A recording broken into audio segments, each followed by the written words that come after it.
Thank you for joining us. My name is, I'm Rabbi Josh Weinberg, and I serve as the Vice President for Israel and Reform Zionism for the URJ, for the Reform Movement, and as the head of ARTSA, our Zionist wing. And it's really an honor to be with you for this really, I think, crucially important panel to discuss critical issues facing Israeli society and Israelis around the world. Don't read into the seating arrangement as we're somehow trying to increase polarization between two sides here, okay? We're trying to do, in fact, the opposite. Come join us. Thank you for being here. Is that the panel is being filmed here, and so they asked us to keep this space open in order to allow for the filming. But we do hope to engage everybody equally, as we say. As an educator, I sometimes look at the world through the lens of narratives. What are the stories we tell ourselves about ourselves? What are the stories we use to frame other people, other groups, other societies, other countries, nations, ethnicities, and so on and so forth? What do those narratives help us understand? And in the end, what do those narratives inspire us to do? How they impact our behavior towards one another? Sometimes we know that a simple correction of a narrative can change the world and can change outcomes of behavior, understandings, framings, and how societies and how groups within societies interact with one another. We know that there have been many narratives running about how Israel society is running since, I'll pick a random date, January 4th, 2023, when the current coalition came into power. Come join us, thank you. And of course, the fateful date of October 7th of Simchat Torah of just a month ago changed so much, and I'll also say uncovered so much that was already in existence in Israeli society, in Jewish society, and around the world. When we talk about the diversity of Israeli society, we could spend the entire afternoon just listing different groups and different affiliations and different identities, okay? But we're not going to do that. We're going to get quickly to our esteemed panel. We're going to try and highlight different experiences and different stories and different feelings, essentially, that have come out from different groups and different people doing really incredible work, both in Israel and in different areas of society in Israel, in different communities, and of course abroad. I am delighted and honored to be joined by Dr. Ilan Amit, by Kher Albaz, by Dr. Tamar Hofnung, and by Dr. Yakir Englander. And we're going to invite them now to each in 2 minutes to introduce themselves and where they fit into to the big tapestry of Israeliness, let's call it. Thank you. Thank you for joining us. I'm Ilan Amit. I'm co-director at AJEEC, Israel's leading Jewish-Arab organization promoting shared society. I've been working in the shared Jewish-Arab space for the past 20 years in various roles. Born and raised in the Negev, lived in the Negev all my life, and I'm very worried about the future of Israel's society after this war, but we will be discussing this later. That was even under 2 minutes. That was fantastic. Yeah, wonderful, yeah. I'll use the extra. Yeah, good. So, hi, salam, shalom, kulam. My name is Kher Albaz, and obviously I'm very unique in this room. I might be the only non-Jewish here.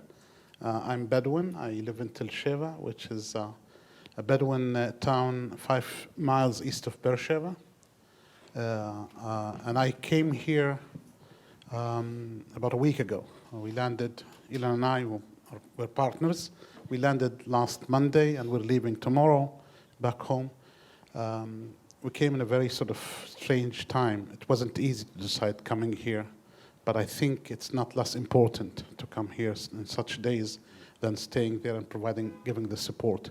I'm here to convey a message, which is Bedouins are Israeli citizens, and they are hit by rockets exactly the same as anybody else. And this morning, 10 minutes to 7, that's Ilan's time now, 10 minutes to 7, I got a phone call from my daughter saying, Dad, she's 18 years old, They are rocketing us. They are bombing us where we live. A house in the Bedouin town of Negev Shalom was hit and it was completely burned. Thank God people left at the exact time not to be hurt. So that's our reality, and I'm here to make sure that this reality is also put on the table. Thank you so much.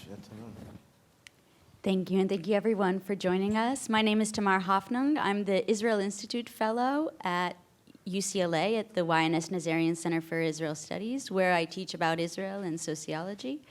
And I'm here to to discuss my perspective and also the perspective of Israelis teaching here in the US.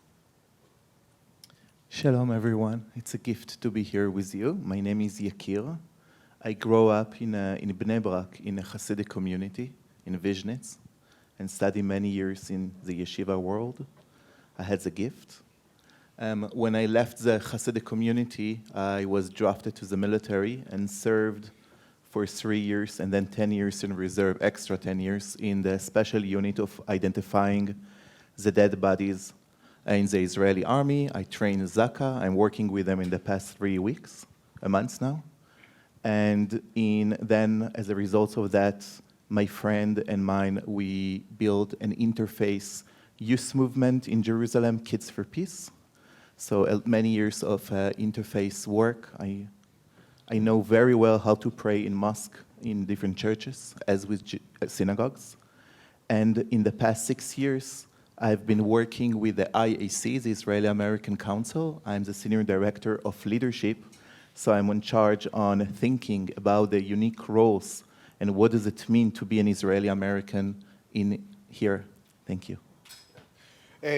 Toda Rabbi. If you want to look at their bios on the website, feel free to get a more in-depth thing. But during this conference and just in general, you have lots of opportunities to read facts and read reports. That's not what we're about here. And I want to jump right into feelings and how we see each other. And so the first question I want to throw out to our panel is, where are you feeling the most at home right now? Where are you feeling a sense of comfort and belonging within your communities? And don't worry, we'll get to where you are not also feeling that as well. But first I want to start with the sort of at-homeness and where are you feeling that sense of belonging. And we don't necessarily have to go in order. We can, anyone who wants to jump in first, go. Yeah. I'm a social worker, so I'll start. Yeah. This is a great question, and before I answer it, I would just like to say that I'm grateful.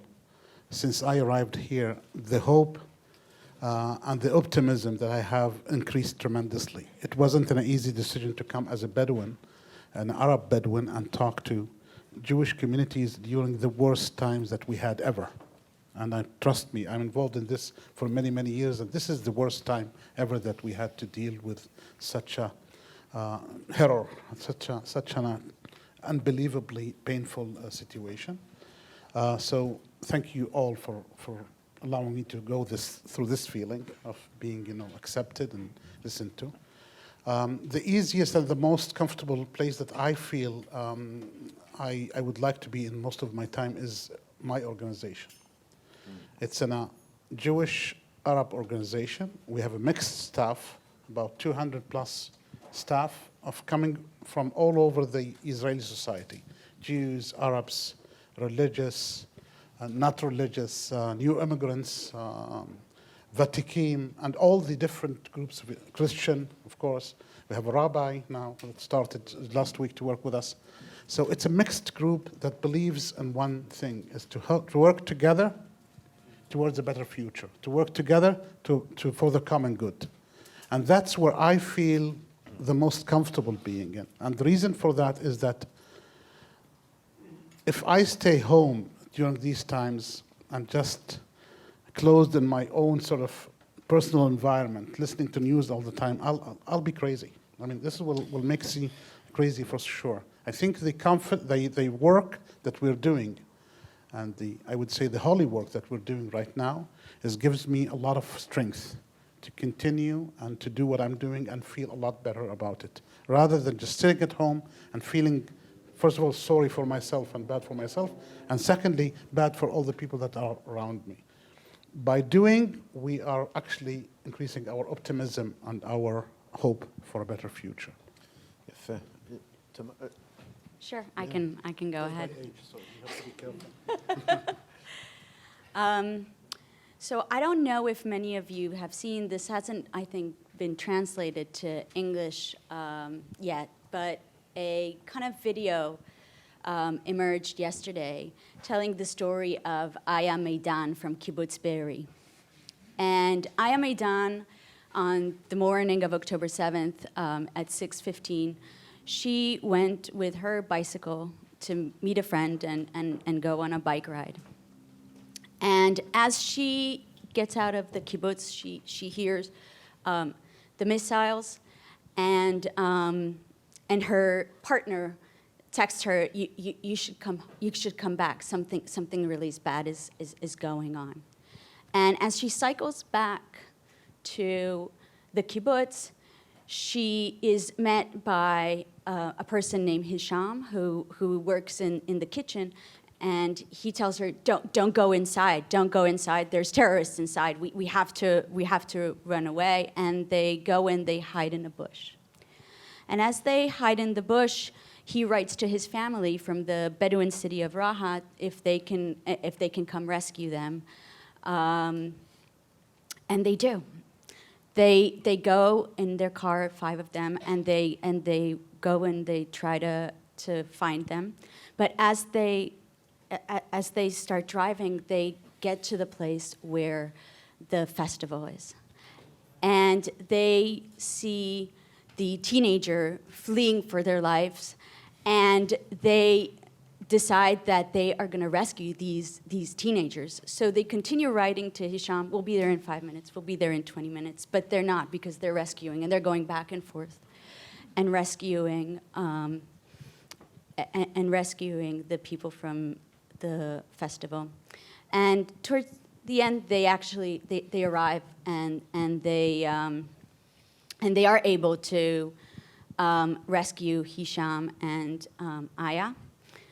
And at one point, even the soldiers come, and they don't know who they are, and they yell, we're Israeli citizens, we're Israeli citizens. And Aya kind of jumps from the car to say, they rescued me. I'm not being kidnapped by these people. They rescued me.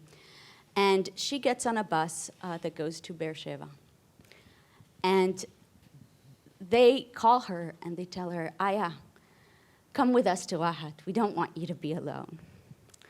We want to take care of you. Please come with us. But the bus is too packed, so she can't get off. So they ride next to the bus and they tell her, you see our car? We're with you. We're with you. We're going to go with you all the way to Rahat to make sure you're not alone. And to me, and of course I'm tearing up, I think every person who sees this movie will tear up. It really is the epitome of Israeliness, of caring and not leaving people alone, not leaving people with their grief alone. And that really hit home. That really made me feel at home, of knowing how Israelis, despite all our differences, despite everything, we don't let us be alone. And it's been very odd being here in the United States because my husband and I, we both feel like we're kind of living 2 separate lives. In the morning of October 7th, as we know that all these horrors are going, we still have to take our children, which are 3.5 and 1.5, to birthday parties, and we still have to, and they don't know what's going on. How can you even explain? And then we put them down to bed and we weep.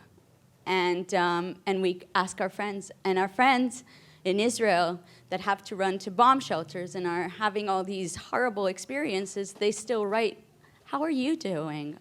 It must be so difficult being over there when you're not with us. And I think that's where home is, of not being alone, of caring, and so that's where I am.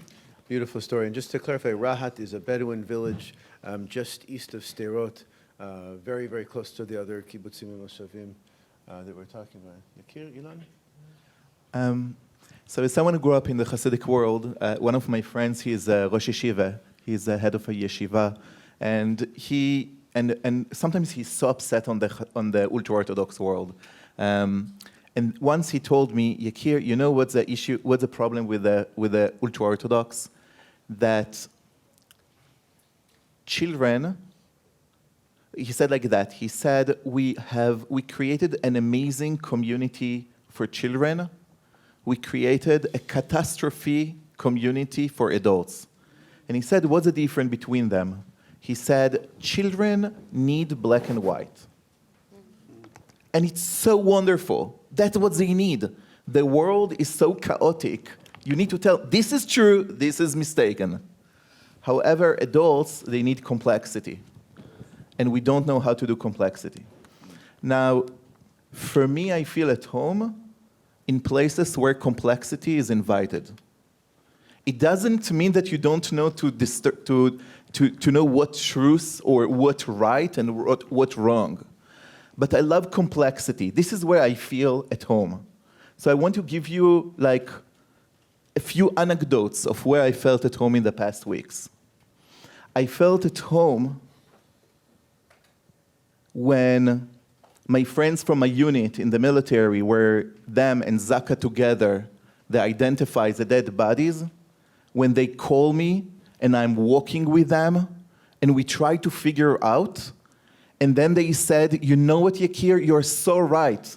It doesn't make sense that our unit do not have therapy. Help us to find a therapist. And the officer says, no way, no therapy. Come on, just smoke another cigarette. And I said, you know what? I will find you a therapist. And in 30 minutes, 15 Israeli Americans therapists promise to take care on them for a full year. And when the army heard that, the army said, no, we don't want what happened here to go without our censor. We will find you therapists. And the army fixed it in one day. So this is what makes me to feel home. Home feels for me when from Kids for Peace, one of my main incredible peace activists, he's a Sufi, beautiful man. His name is Zeldin from the old city. He called me and my beloved wife, Annika, crying for what happened. And he said, like, where I'm walking with my people after what happened in October 7. And then 2 days later, Annika and me, we are calling him because he lost 20 of his family members in Gaza. Most of them are kids. This is a complexity that we are living. And when people can hold this complexity, these places, I feel sacredness and I feel at home. The last is, I feel at home where Israeli Americans, that some of them never put a feet inside a Jewish American synagogues, because like this is not part of us. Now when they say the names of American Jewish rabbis and federations who supported the unbelievable, they said, these are our rabbis. And this complexity, this is for me home. Amen.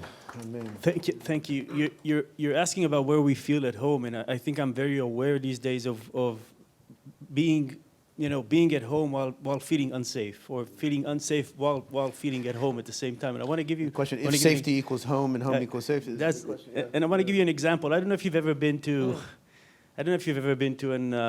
In Israel during sirens and rockets falling, but a lot of our work in the past weeks have switched to online and Zoom meetings, obviously, with the volunteers all over the country, especially in the Negev. And I don't know if you ever had the chance to be in a Zoom meeting while sirens go off and rockets are falling. But you're having a Zoom meeting and you're having discussions about budgets, work plans, volunteers, and then the alarms go off and people just say sorry, leave the Zoom meeting, and go back to the Zoom meeting after about 10 minutes, 5-10 minutes, but they're completely different people. Like you see the anxiety on their faces. You're seeing that they're completely unconcentrated. They have no idea what we've just talked about. And they're supposed to just keep act normally on a Zoom meeting. And we have Zoom meetings at our work, Jews and Arabs together. We fight with each other. We cry with each other. We talk about budgets and operating our emergency response center. Then alarms go off. And people say, sorry, I'll be back in a minute, in a very polite way. They come back together to the Zoom meeting, Jews and Arabs, people crying, crying their hearts out, but continue to work together. And that's a very lucid moment where you're feeling at home, because we're here, Jews and Arabs, working in the middle of that horror, but feeling very unsafe right at the same time. And I think feeling at home is just part of it, these very challenging days. And we see these examples how, if I had asked you a month, you may have given different answers a month ago, and how the notion of feeling at home can be completely also uncomfortable or not comforting or not feeling at home. I also found interesting places where I myself take solace, whether it's a WhatsApp group with my Israeli rabbinic colleagues, that I feel like it's the only place I can actually talk and share, that people understand one another. And I'm sure I encourage you to think about where are those spaces for you, for each of you here. Maybe it's in this room, maybe it's sitting together, at a conference. And as we're thinking about our safety nets and our nests and where we can feel at home, I want to ask you to share a little bit about where you're feeling ostracized, where you're feeling unwelcome, where you're feeling hesitant, those spaces that you're hesitant in which to enter, for fear that you will not be welcome or that it will be an unsafe space, whether physically or otherwise. And that's going to lead us into a little bit about how that's changing and affecting your own activity as a human being and as a professional in the spaces in which you work. But let's start there. Where are those spaces for you? We don't have to go necessarily in order, but Ilan? Maybe I'll say in one word, online. I feel very unsafe online, and I feel very ostracized. We live in a crazy reality these days. The Arab society, and specifically the Bedouin society in the Negev, have taken an enormous blow. Dozens of Bedouins were butchered by the Hamas. 9 Bedouins were kidnapped by the Hamas. Dozens are injured. And while at the same time, Israeli hospitals rely on Arab doctors, nurses. We actually share the same friends who are physicians in the Soroka Regional Hospital in Beersheba who haven't slept a decent night, Arab doctors, who haven't slept a decent night for a month, just taking care of the injured who are still coming in from Gaza, soldiers and the wounded. And when you go online, all of that means nothing. It's all hate, it's all incitement, it's all anti-Arab sentiments, it's all us versus them. And I try to keep away from what's happening online and keep my head in what's happening in the real world, especially within our shared Jewish-Arab reality, because this really is not a war between Jews and Arabs. This is really not a war between Jews and Muslims. It's a war between the State of Israel and the terrorist organization which is the Hamas. And part of keeping my head away from the online space is making sure that I understand and know and see exactly what this war is about. And if there's one thing, I'm here to convey, if there's one message I'm here to convey, is that the reality is far more encouraging than what we're seeing online. The incitement, the hate, the fake news that keeps hitting us. And the reality is full of stories of Bedouins who've saved Jews' lives, is full of Arab doctors who are saving Israelis, Jewish Israelis' life right here in Israeli hospitals. The meaning of the word AJEEC, which is our organization, means I come towards you. And the co-founder of AJEEC-NISPED is a wonderful, wonderful lady by the name of Vivian Silver, for those who actually heard the name. And now she is in Gaza. She was kidnapped.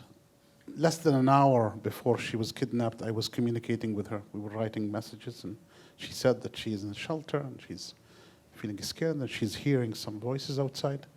And then I never heard from her again. The only information that we have so far is that her phone was found in Gaza. But nothing else, and we're waiting to hear some news. She's from Be'eri, we should mention. She lives in Be'eri, Kibbutz Be'eri. And the story that I wanted to share, 30 seconds. My wife is a kindergarten teacher, and she works in a very special kindergarten. It's the kindergarten that actually the kids of the Ben Gurion University staff are there.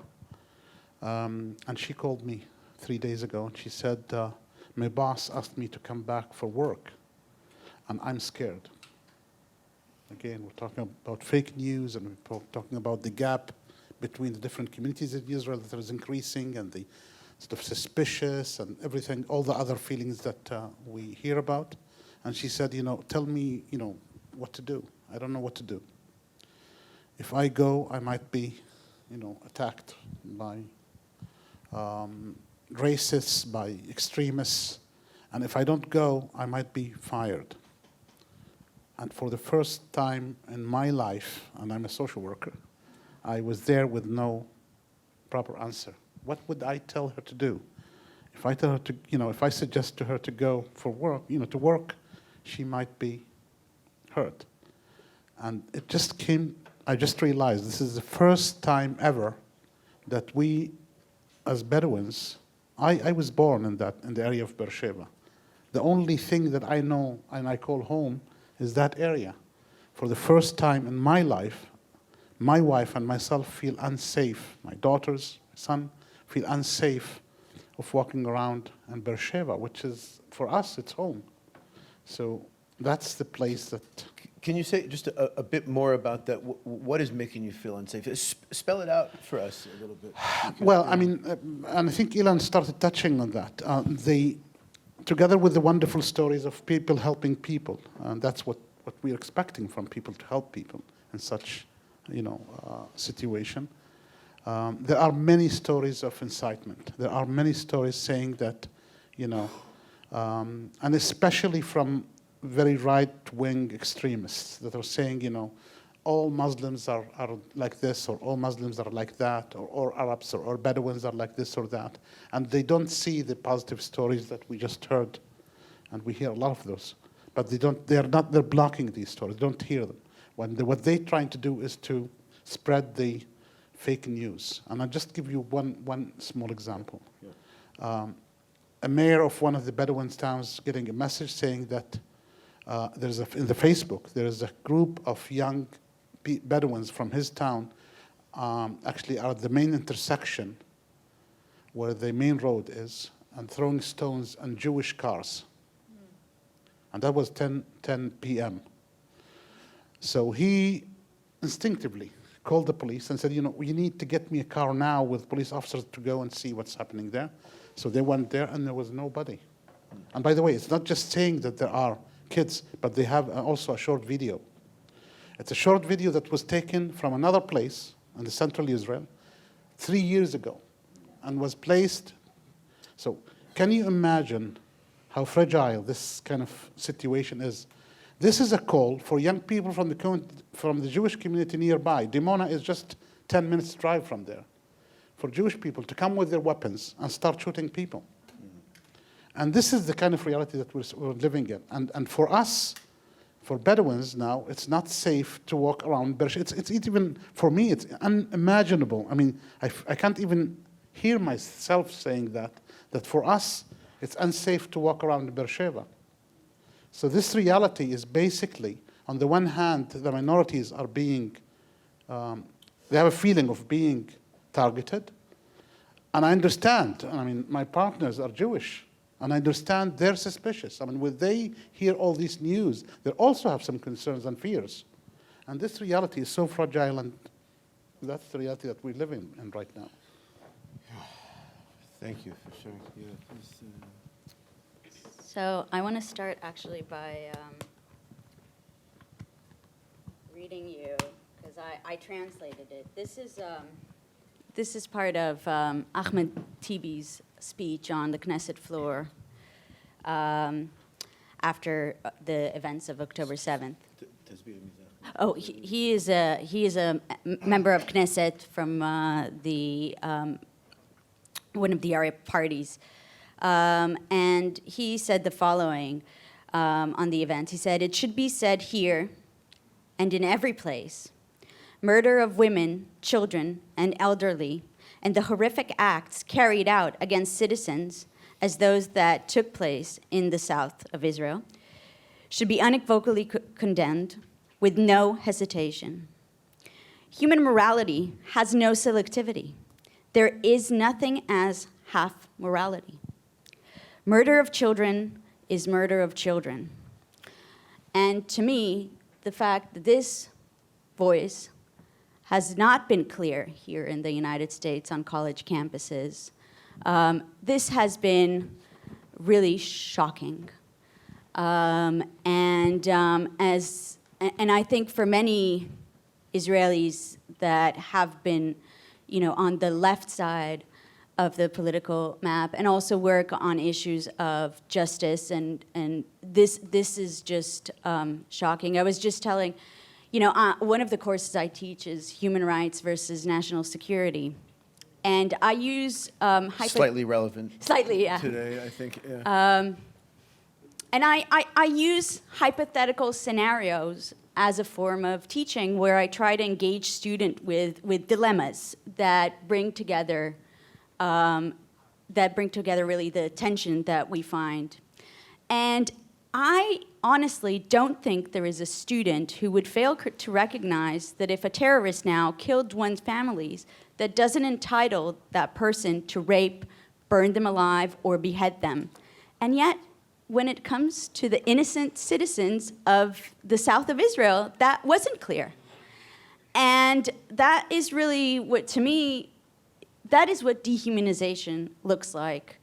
And this has been really, I think, shocking.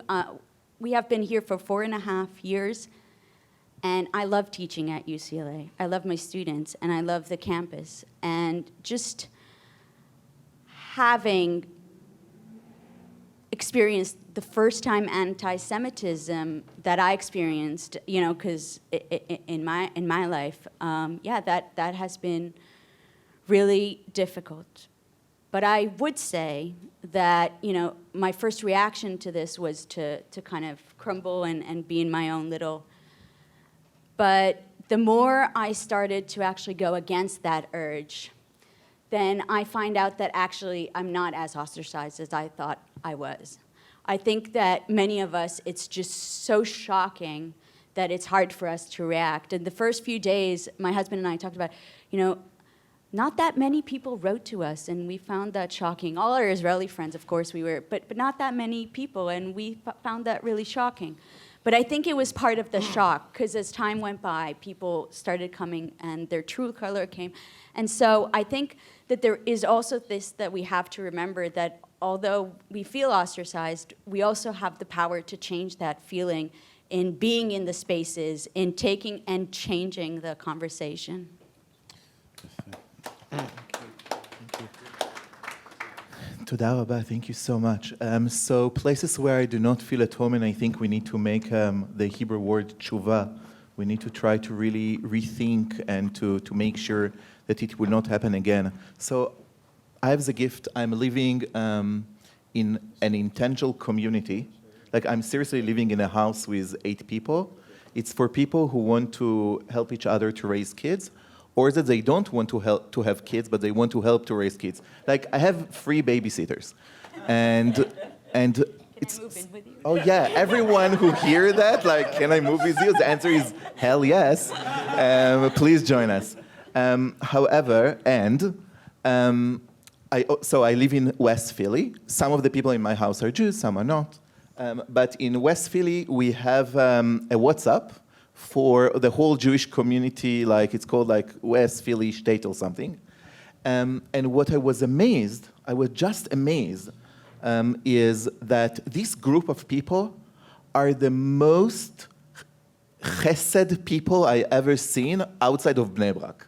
It's like they have gmach for, I don't know how you say gmach. How do you say, Josh, gmach? A collective charity to It's provide for like certain specific issues. That's like anything a you need, you get. From dating to, I don't know, something, food that you forgot to buy. A heater or a wedding dress or whatever you need. Yeah, you could, yeah. And many of them are rabbis. We have tons of rabbis in West Philly. And October 7th, deep silence for a day. And then the only voices from then until now are join the Palestinian solidarity. And it's, by the way, I was working in Kids for Peace for 14 years. Believe me, I am 100% with the Palestinians. It's not the point. We all understand. It was not even grieving. Now, I don't say they didn't grieve. I don't say that. So I start walking to the friends who are in the group and are silent. For example, 2 of my community members. And I said, like, why you don't say anything? I mean, you really hold complex life. And the answer was like, I'm afraid. I'm really afraid. I don't know everything about Israel and Palestine. So from political point of view, I cannot say anything. And then it's like, I'm afraid. So I started going outside. I started asking people, why? I mean, I know that you have complex life. I know you have family in Israel. There is something that doesn't work. And I had the gift to be in the academic world for a few years. I was teaching at Harvard and then at Northwestern, like okay universities. And I decided to leave. And the reason why I love working with people and less with the academy, because I feel that the academy a little bit betray its role, and I want to explain. The beauty of the academic world is that they take phenomena, they take things that happen, they look at that, and they try to create a theory. And then you can see the connection between things, and you can try to heal the systematic problem. The challenge with the academic world, when all what they see is theory, and they stop seeing people.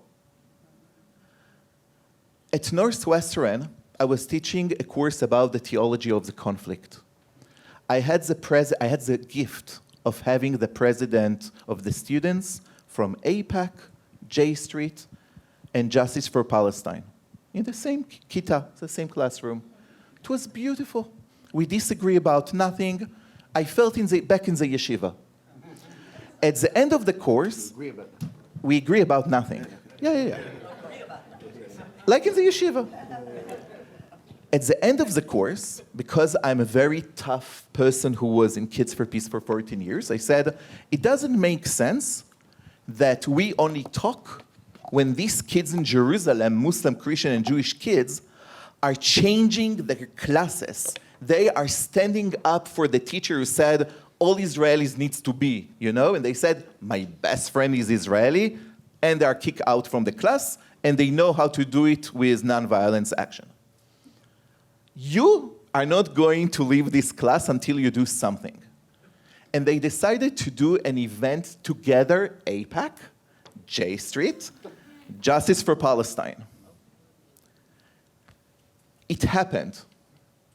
It will never happen again, not because of any of the groups, but because of the professors who critique them for betraying the theory. These are the places that make me to feel afraid. We need to understand that there is a new thing in our Jewish life. And slicha, I will focus on the Jewish part that we need to make tshuva. 50% of the Jewish people today are part of Judaism of the Middle East. And 50% of our Jewish tradition, or kind of, is happening in a Western society. It's different. You cannot take one from here and one from that and do it the same. And it creates danger. Believe me, when I hear soldiers, and let's not hide it, when I hear now soldiers, and I get it because I get all the information from the soldiers, that they sing, we're going, אנחנו נזיין אותם, we're going to screw them, it's Middle Eastern thing that should not happen in the IDF. And I complain on that, and they complain on that, and the IDF, by the way, are very tough about that. It's against the ethical code of the IDF. But not knowing that the complexity of living in the Middle East And what is the Judaism of the Middle East? Because we are living in a white American, you know that Baruch Hashem, you are not afraid. You cannot do it. It doesn't work. We need to have chavruta between the rabbis of West Philly and the rabbis and the people of Israel and Palestine who are living there. And there is no one who should not be invited to that.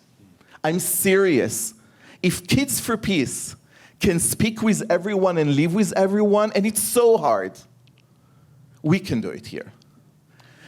And these are the places that make me to feel afraid, because it's not seeing the people, it's see a theory. I want to pose one more question, then if we have time, we'll open it up a little bit for questions from the crowd here. The Talmud teaches us that we should, that there's this big debate. It's very, very famous. You all know it. It's this big debate about what is greater, Talmud or Ma'aseh. What's greater, learning or action? And then we're clever people, okay? So we get to the conclusion that, learning is greater because it leads to action, okay? So we've heard some really beautiful and some difficult stories.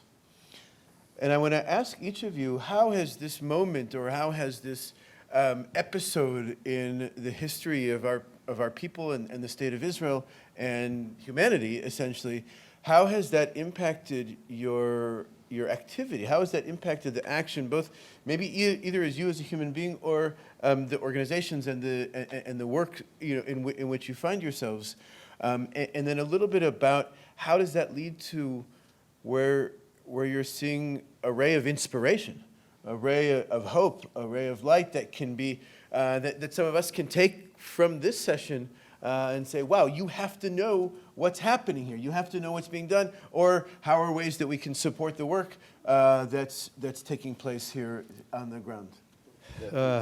In where 5 do we minutes begin? or something. In 5 minutes. Yeah. Sure. Yeah. I'll try to summarize my thought, because that's a lot. Yep.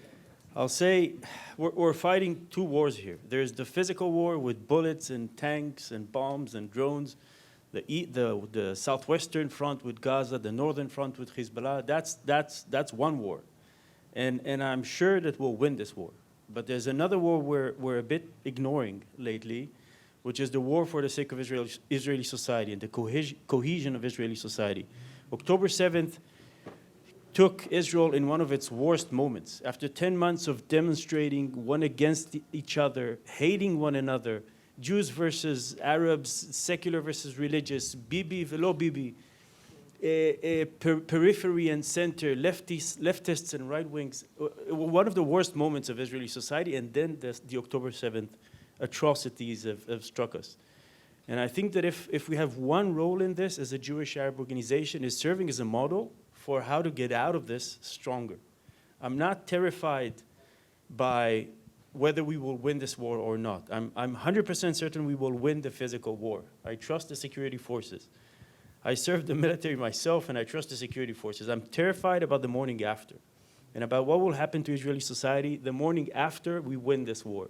Are we going to go to each other's necks and continue hate each other and demonstrate against each other, Jews versus Arabs, secular versus religious, the settlers versus Tel Avivim, whatever? Or are we going to get out of this stronger as a society? And one of the things we've started doing is operating an emergency response center for Arab society, understanding that this cannot be a theoretical thing we're doing.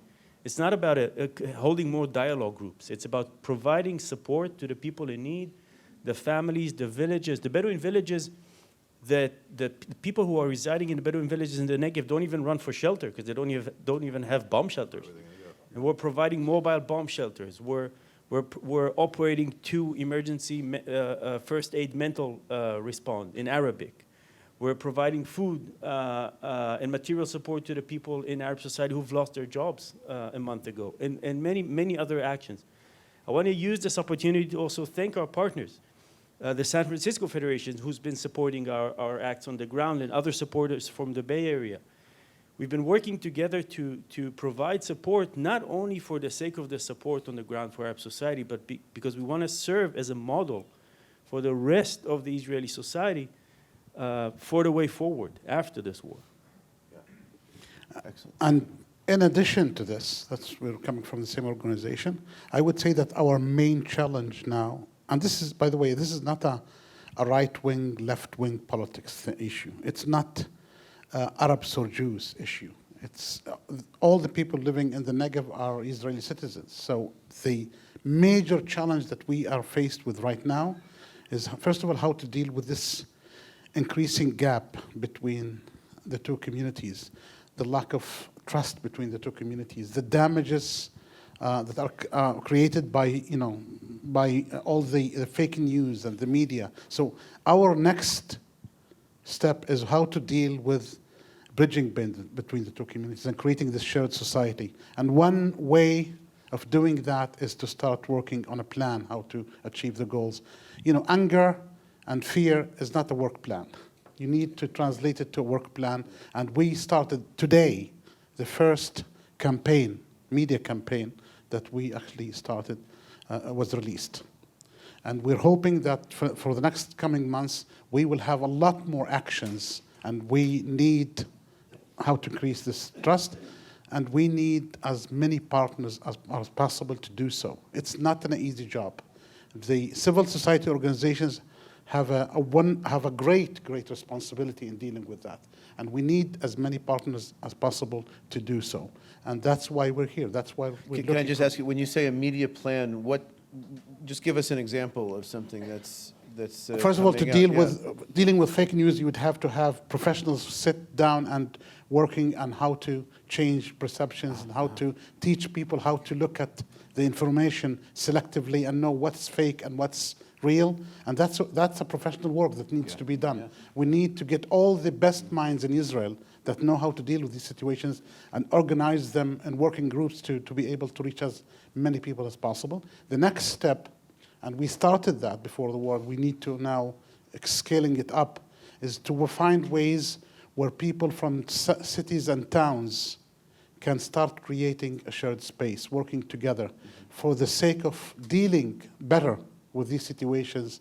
Hopefully they will never happen, but dealing with these situations in the future and not, starting the day that the war started, but be prepared for that ahead of time.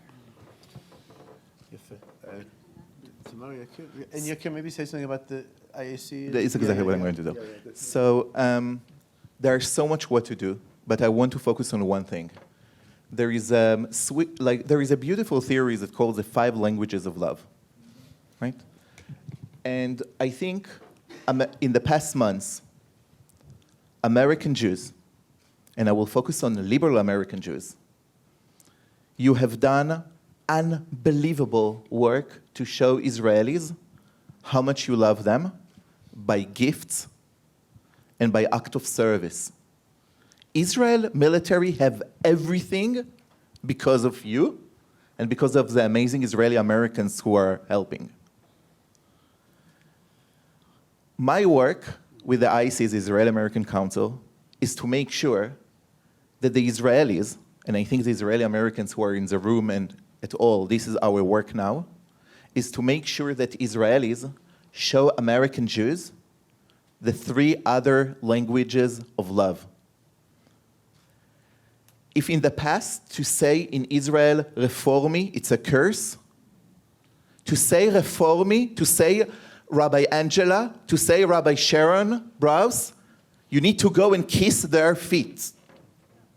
And this is what our role as Israeli American to do, to make sure that every kid in Israel know these holy names, these Gdolot Hador, and blessed by their Torah. So words of affirmation, quality time. I did my PhD at the Hebrew University. I didn't have one course about one American Jewish theologian. Bizayon.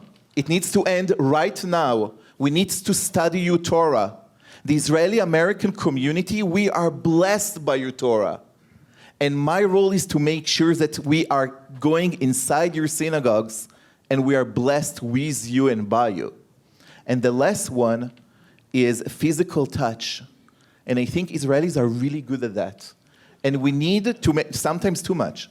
And we need to make sure that the somatic trauma that we're all holding now is going to be grieve and heal together. Yeah, I'll just.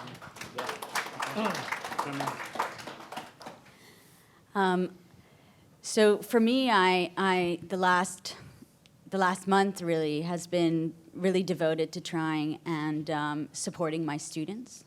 Students on campuses, as you know, feel very isolated right now, and they lack. A lot of them feel like they lack resources. They lack empathy, and I was, I was thinking we had a faculty meeting out of it, and it's very different. I did my most of my studies in the Hebrew University, and the life of a student in Israel is very different because they go through the army, they have all these life experiences. A lot of people work at the same time that they study, but for American students, it's really all their life. And now they're met with these rallies, with these chants, some are really being harassed online, and they really need the support, and they really need some adult in the room or somebody to help them and to be there for them and to listen to them,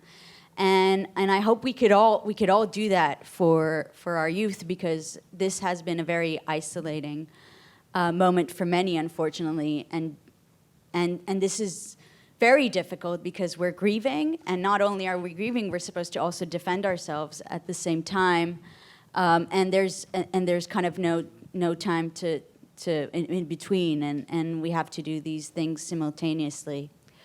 As for Israel, I think that this has been a real tectonic change, which on the one hand, it like any tectonic change, it reveals everything that's beneath the surface. So on the one hand, we've been met with what we call Eretz Yisrael HaYafa, the beautiful land of Israel, the people, the civil society who has done so much and really saved the day. But we also are met with a kind of failed state. The civil service has been corrupted, and civil society needed to step up and really kind of take the role. In a way, Netanyahu's government's attempt to curtail Israeli democracy has created the framework of the civil society that it was able to actually actually act. Without that, in a way, we wouldn't have that framework that could have been so quickly diverted and deployed to helping and doing that. And I'll be really short. I know that we're almost out of time. But I think that what we see now, and I think that for us to have a narrative, for us to see where this comes from, we also need to understand the foes. And what we need to understand is that Netanyahu and what we Israelis tend to call the poison machine, which is the people who work to incite Israelis one against another, is looking for the enemies from within. And it started with trying to blame Israeli generals and the IDF and everybody for having some enemy within that cooperated with Hamas. And when that stopped working, they decided to start inciting against the Arab minority and trying to show that there's Hamas supporters among the Arab minorities. And I think the role to really start our shared destiny, which is what we all understand now, because the Hamas terrorists did not care if one was wearing a hijab or if one was speaking Arabic or Thai, or they killed any human of Israel. Any human they saw on the soil of Israel, they met, they killed. And I think that the one way that we need to think when we start thinking not only about our shared destinies, also about our shared path, and not to think about the enemies from within, but to focus on the heroes from within that we have been talking through this. And that's, I think, the most important thing for us. Amen. So we have about 8 minutes left, and I'll just gently thank you in advance for not making this an answer session, and just keeping your questions to questions so we can enable as many to come in. So I see 1 and 2, and then we'll take 2 at a time, and then we'll keep going. Yeah, please. I just introduce yourself. Yeah, Thank you. I was so inspired. All of you just gave me what I was hoping you would. So it seems to me that even thinking that a solution is a two-state solution is ridiculous. You said we should be thinking about, to me what you said is we should be thinking about how to have a peaceful one-state solution. Okay, so was that the question? Okay. Well, okay, so what's your take on the one-state solution versus that? Okay, do you want to? Oh, here, we have another microphone coming around from the crowd. Thank you. Yeah, please. Okay, so I had two questions. The first was with regards to what happened recently with MK Iman Khatib Yassin. I think you guys are very vocal about the incitement that's happening in the Jewish community. I want to let you know that I found your stories to be stultifying. My Jewish soul shriveled when I heard you can't go around Beersheba, and that kills me. But I want to know, like, if you agree with what Mansour Abbas said, and if you could speak for a moment to what to do about that problem. And then Mansour Abbas said about Iman Khatib Yassin, yeah, his criticism. And the second thing I wanted to talk about was, like, if we're serious about condemning Netanyahu, how can we have people like Dov Waxman talking about sitting down with Hamas like they're Sinn Féin? They're not Sinn Féin. There's never going to be a moment where we're going to sit down and have a handshake and a photo op with these people. And for him to talk like that is just unthinkable. If you don't want Netanyahu, you can't listen to what Dov Waxman is saying. That's ridiculous. Okay. I'll just touch on the first question about the Khatib and Abbas case. I think for the first time there is a courageous... Oh, the Knesset member Abbas, who condemned Khatib's... Khatib Yassin said that the Hamas did not murder kids.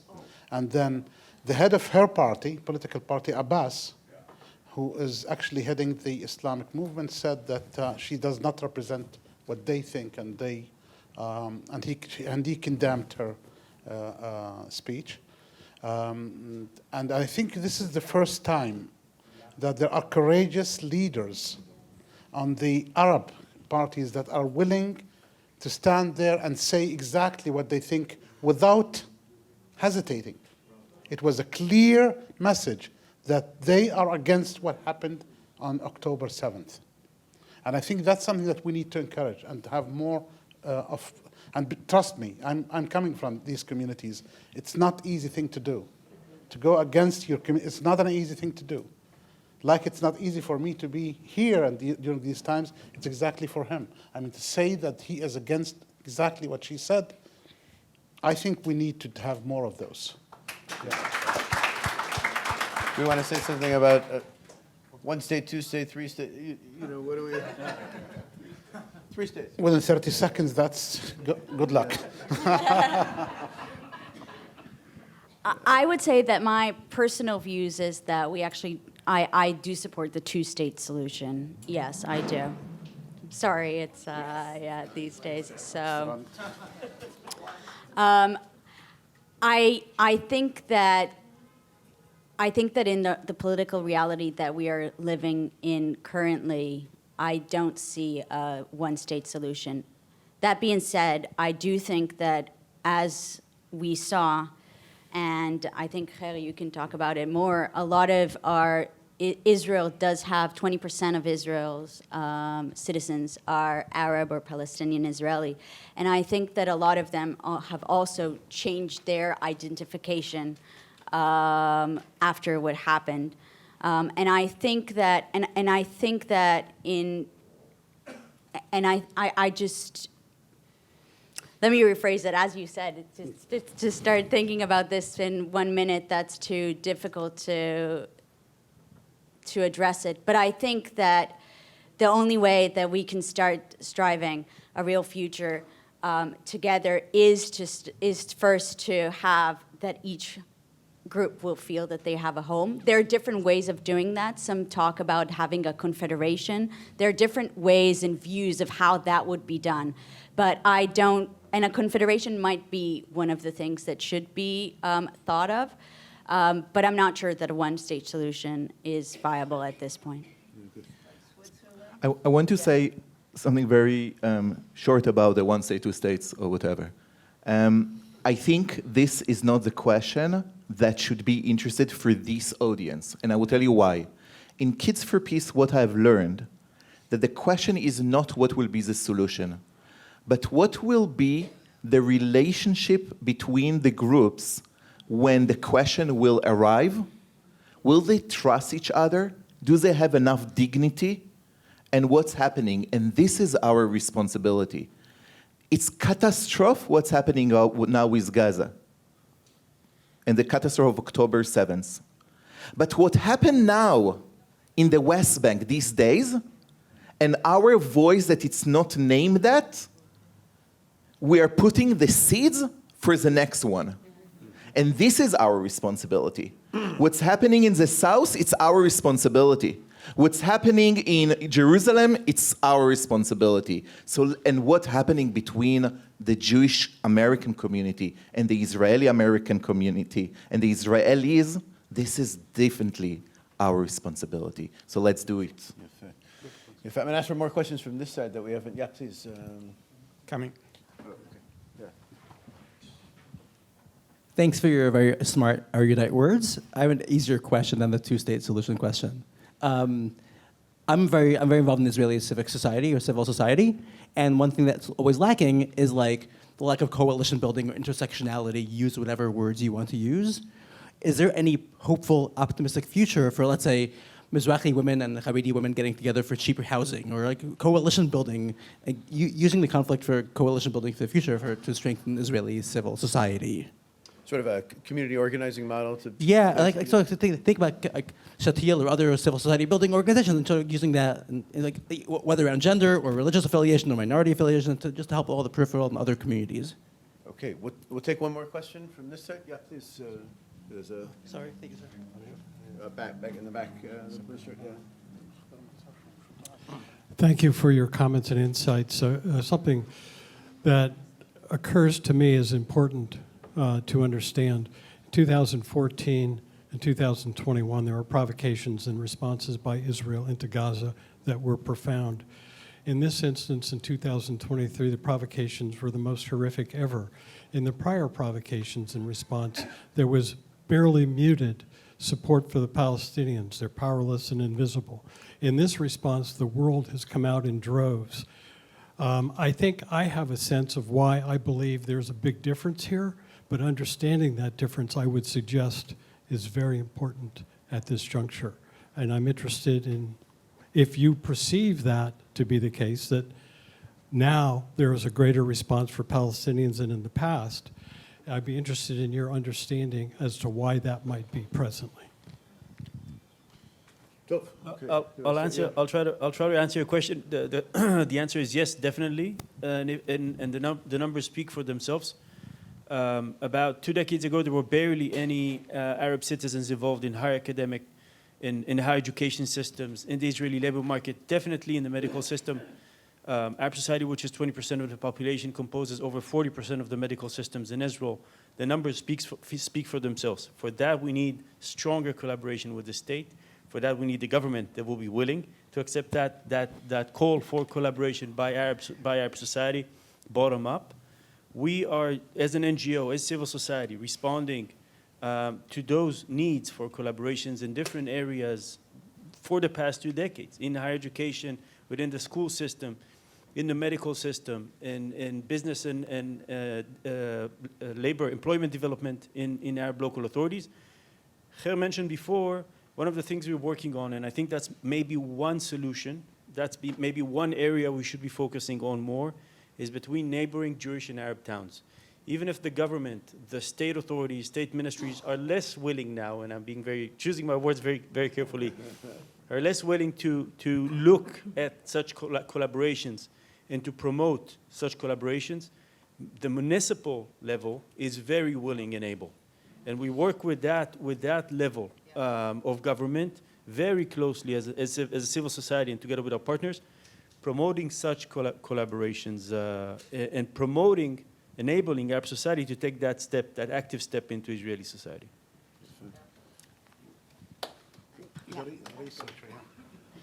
So as for your question, I think that one of the things, we actually talked about this over lunch, and one of the things that I think the Palestinian movement has been very, very successful in doing is tying the Black Lives Matter movement to the Palestinian struggle, equating Ferguson to Gaza and Palestine, equating George Floyd,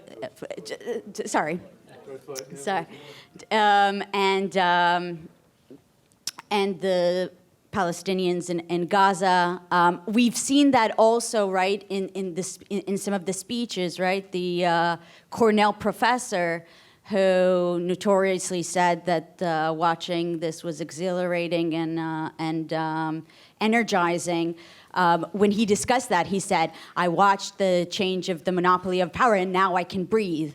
So, of course, referencing George Floyd. And that part of what is very, very successful in that, as somebody, and I'll just give one more example to further solidify what I'm trying to say is, and I think the Hamas is also drawing a lot of inspiration from what's happening on campuses here in the United States. In a recent talk of one of the Hamas leaders on the Lebanese television, he was explaining that whatever the Hamas is doing is justified. And he was talking in Arabic, and he was saying, what the Hamas is it's part of a resistance, and we will do another October 7th, we will do another million October 7th, and then he moves to English. Everything is justified. So you can see he's really tapping to that Harvard letter, the Harvard student letter, and taking inspiration from that. So I think that when we talk about frames, I work, part of my work is with frames and metaphors. So when you import that frame, when people already have that reference of this Black Lives Matter movement, it immediately, they take everything that they know from the Black Lives Matter movement and what is happening here in the United States, and they import it, and they don't make the necessary differences. And that makes it a very powerful way to energize people and to get them to support something, although the facts are, very different. So we're in penalty time, as soccer fans would understand, and we have time for one last question. Okay, Scott, you want to? Sorry, we'll have time. Maybe a good transition to wrapping it. Maybe a good bridge to wrapping it up. But Zach Bodner on the stage this morning told us that he wants action after today. And I was in this space, shared society space, working with Yakir when I was the executive director of Neve Shalom Wahat Salam. And so what can we do collectively as a community, as beyond the Jewish community, to elevate shared society organizations in Israel? What can we concretely do? Because of frustration, and I know all of you will probably have this frustration, is that shared society organizations are always kind of like, that's very sweet, that's very nice that you do that. But how do we concretely elevate these organizations to really make a difference so there is no next time? Okay, I'm going to ask each of our panelists for like a 10-second response, and then we'll wrap up. I will start by saying we need to fund them. Okay, money is really important, and Israel has the highest percentage of nonprofit organizations on the planet per capita, and subsequently then also has the highest percentage per capita of American friends of those organizations. Okay, and that's for a reason. Okay, is that if we have feeling of connection, then we need to put our money where our mouths are. Whatever you want to change, you need to prove that you have accountability. Let's show here how we are going to unite as Jewish community, that we do not silence each other, but we really work together. What is the ethical code of American Jewish thought around the war? I don't know. Let's work on that so we can be a chavruta for Israelis. Let's show when here we have ultra-Orthodox, Orthodox, conservative, and I can continue, working together, we can come with a concrete thing to our brothers and sisters in Israel. So let's do it now. We need this dialogue, not just the money part of it, but we need this dialogue between you guys and the NGOs, the civil society organizations in Israel. And this way we can even do more and enriching ourselves even more. And for us, AJEEC, we still have enough space for more friends and supporters. Please Google us, AJEEC, or on the way out on one of the tables, we have some written materials there. We will welcome any questions or dialogue or issues or recommendations at any time. Thank you. I want to say, answer your question, funding aside, this is not the first time we're responding to an emergency as civil society. 3 years ago, it was during COVID. We said similar things. The state is not functioning. We need civil society. We said very similar things. This is the second time it's happening. And civil society basically runs parts of the systems of the state now. We need U.S. support, recognizing the role of civil society, recognizing the diversity of civil society, first, in order to anchor those systems for the next crisis, and there will be a next crisis, and second, in order to diversify the government above. I think I'll just add one more thing. I think that now we're at a time where the civil society is actually taking a step back as you know, the government and governmental institutions have kind of started stepping in. But I think that we need to be aware that our next struggle is going to be once the crisis is over. And we have to have a change in Israeli politics. We can't have these pyromaniacs continue to govern our country, and I think that's important, and we need your help with that. Amen. Amen. Let's give a big round of applause and a hug to all of our panelists. You can find their information and the information of their organizations in the right here and in the website of Z3 with all the info. Thank you so much again for being here. And, thank you, Josh. Thank you. Thank you. Thank you, everyone.